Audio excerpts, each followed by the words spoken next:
4 fakta kenaikan gaji PNS tahun 2021.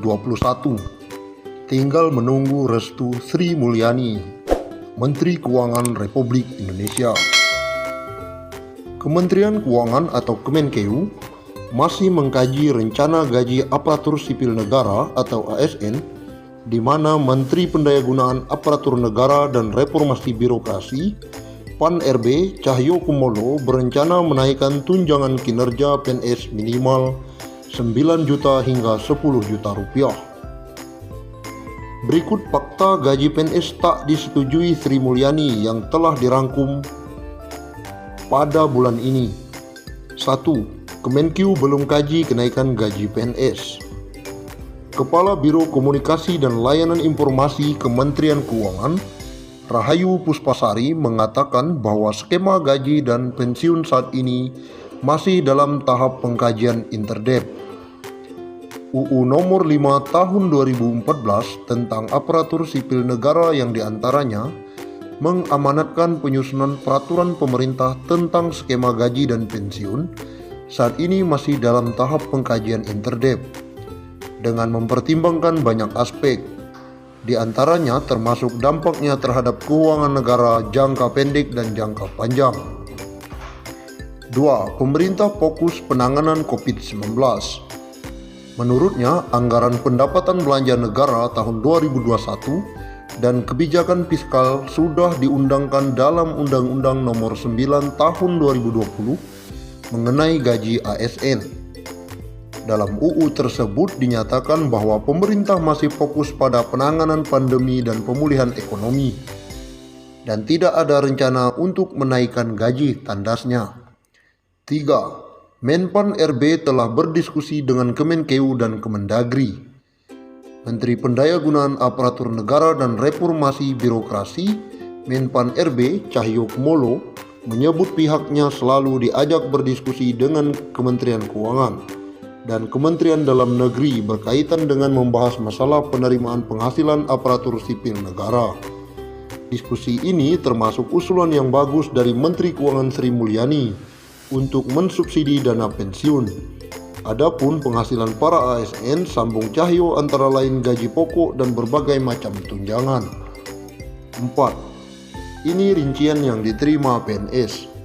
Menurut Menteri Pendayagunaan Aparatur Negara dan Reformasi Birokrasi Menpan RB Cahyokumolo, memang penghasilan yang diterima ASN PNS saat ini meliputi berbagai hal: gaji pokok, tunjangan yang melekat pada tunjangan keluarga, tunjangan jabatan, baik fungsional, struktural maupun umum.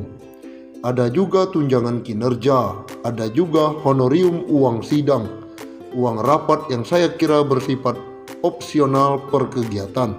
Ada juga tunjangan khusus untuk PNS dalam kondisi tertentu, tuturnya.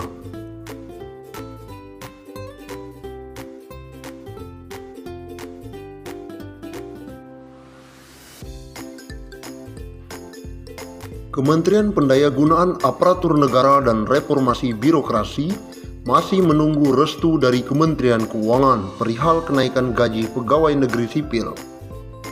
Pelaksana tugas PLT Deputi Sumber Daya Manusia Aparatur Kemenpan RB, Teguh Wijarko, mengatakan, kenaikan gaji PNS masih menunggu kesepakatan dari Sri Mulyani. Kalau dari kami belum memastikan hal itu, masih dibahas dengan Kementerian Keuangan. Dia melanjutkan, terus melakukan simulasi kenaikan gaji PNS. Simulasi ini pernah dibuat dan dibahas bersama Kementerian Keuangan. Namun simulasi yang telah dilakukan belum menemukan kesepakatan.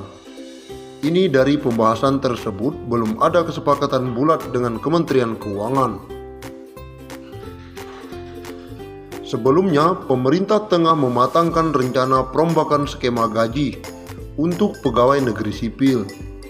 Dengan perombakan ini, nantinya gaji PNS tidak akan dilihat berdasarkan pangkat dan golongan lagi.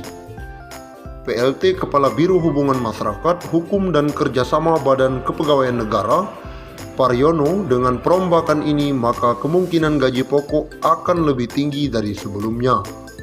karena beberapa tunjangan yang dipisah sebelumnya akan dimasukkan ke dalam gaji pokok.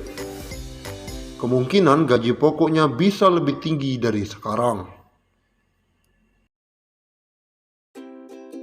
Badan Kepegawaian Negara atau BKN memastikan besaran gaji pokok atau gapok pegawai negeri sipil atau PNS akan naik usai perombakan sistem pangkat dan gaji PNS selesai dilakukan. Saat ini, BKN masih memulai pengubahan sistem pangkat dan gaji PNS.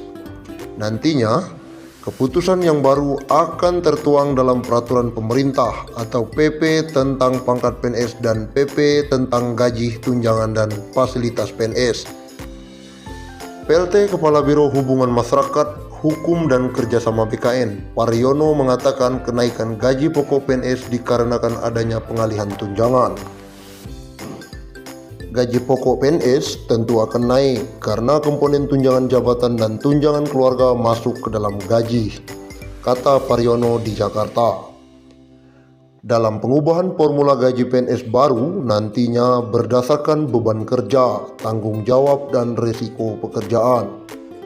Implementasi formula gaji PNS ini nantinya dilakukan secara bertahap, diawali dengan proses pengubahan sistem penggajian yang semula berbasis pangkat, golongan ruang, dan masa kerja menuju ke sistem penggajian yang berbasis pada harga jabatan. Pengubahan juga terjadi pada formula tunjangan PNS. Nantinya, tunjangan PNS meliputi tunjangan kinerja dan tunjangan kemahalan. Rumusan tunjangan kinerja didasarkan pada capaian kinerja masing-masing PNS. Sedangkan rumusan tunjangan kemahalan didasarkan pada indeks harga yang berlaku di daerah masing-masing. Dengan begitu, tunjangan-tunjangan melekat lainnya seperti jabatan dan keluarga langsung masuk dalam perhitungan gaji para PNS. Lebih lanjut, Paryono mengatakan rencana perombakan sistem pangkat dan gaji PNS ini masih dalam pembahasan. Pengaturan tentang pangkat PNS saat ini masih saling terkait dengan pengaturan tentang gaji PNS sebagaimana yang diatur di dalam PP nomor 7 tahun 1977 tentang gaji PNS sebagaimana telah diubah 18 kali. Terakhir dengan PP nomor 15 tahun 2019. Begitu juga dengan regulasi yang mengatur tentang gaji PNS memiliki keterkaitan erat dengan regulasi-regulasi lainnya, seperti jaminan pensiunan PNS, jaminan tabungan hari tua, jaminan kesehatan, dan jaminan lain. Sangat menarik sekali berita hari ini dari BKN. Semoga saja bisa direalisasikan untuk kesejahteraan PNS.